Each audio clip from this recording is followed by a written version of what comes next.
Espoliazioa. Goialdean, baliabide naturalen espoliazioa irudikatuta dago.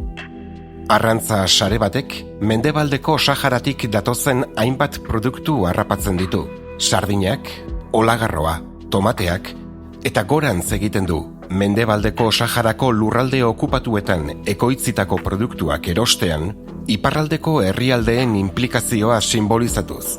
Lapurtzen eta merkaturatzen duten enpresak, diruz laguntzen duten Europar Batasuna bezalako erakundeak eta Saharako espoliatutako produktuak erosten eta kontsumitzen dituzten kontsumitzaileak. Naiz eta horretaz, jabetu ez. Olagarroaren hankak, hormaren erdialdera hurbildu ahala, area bihurtzen dira.